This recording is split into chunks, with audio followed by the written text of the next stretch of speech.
horror nerds, I'm so excited to show you what is right here. Now this is from Mad About Horror. I deal with Mad About Horror for some really cool exclusive items that I cannot get on certain people's websites. Now this mask that I purchased is now finally complete, like I guess you could say my full Scream mask collection. This mask is exclusively only made for Mad About Horror. No other website will carry this. I've done my research. So this is the full licensing and the rights. It's the MTV Scream series mask, like the TV series of Brandon James. So there was two versions. The version, it was the regular version with no blood on it, and then this one was the bloodier version, which I purchased. So this was about 271 Canadian. It was converted from US dollars to Canadian. And of course I got hit with duty fees like always, but it's pretty fucking sick. So here we go.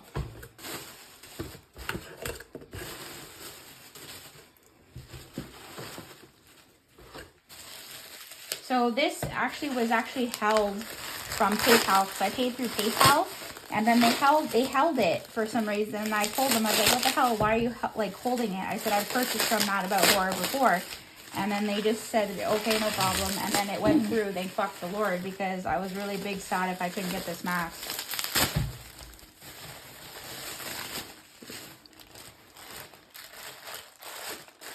Oh shit, is it signed?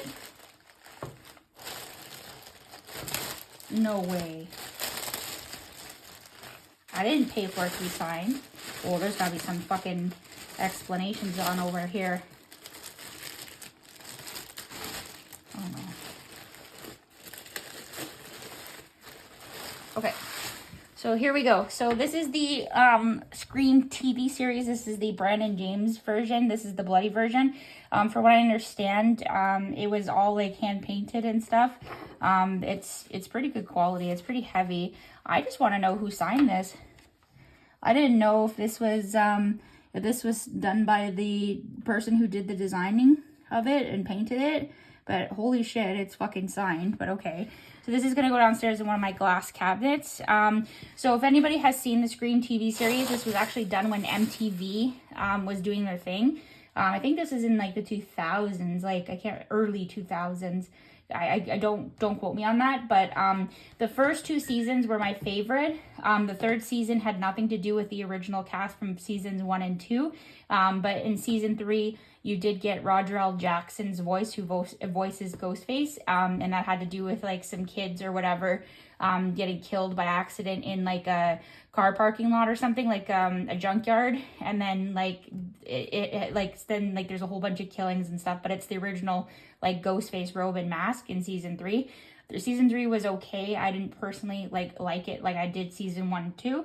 But season 1 and 2 had to do with, sorry, give me a second.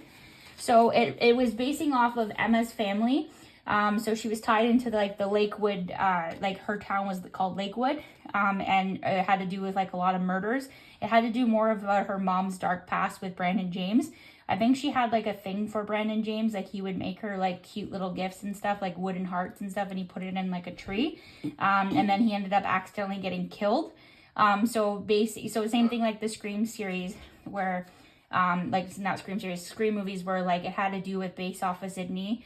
And then she was like the main person that getting targeted because her mom was a whore apparently and slept around town. Well, and then like there's always two killers.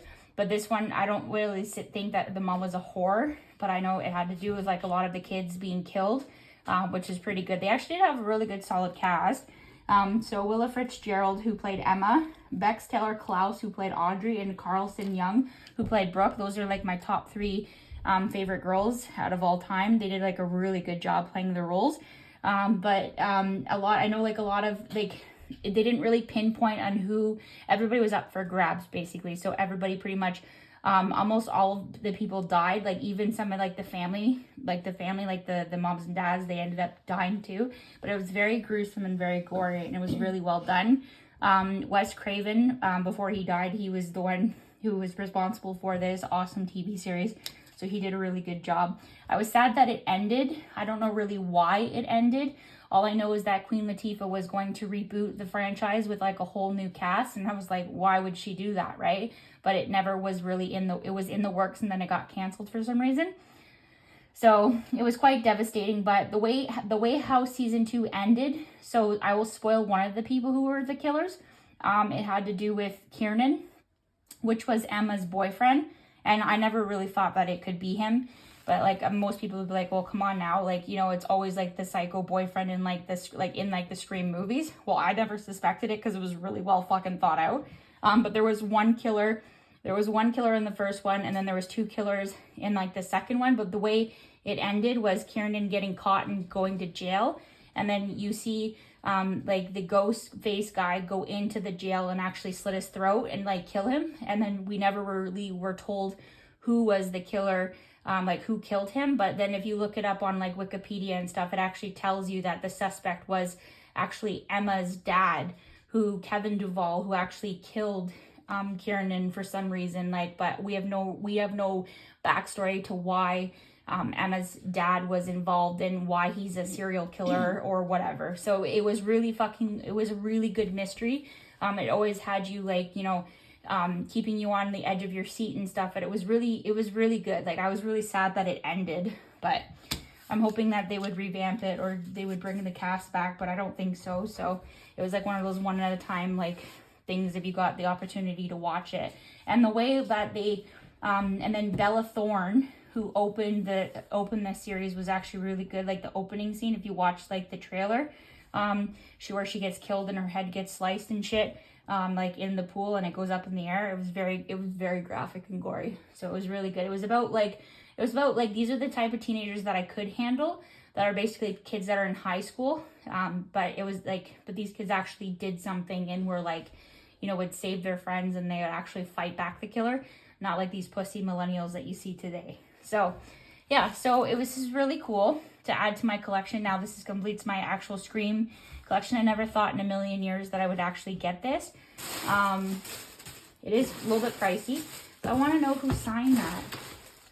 I don't think it will tell me who signed it. Sorry guys. Give me 1 second. Maybe the guy who wore it.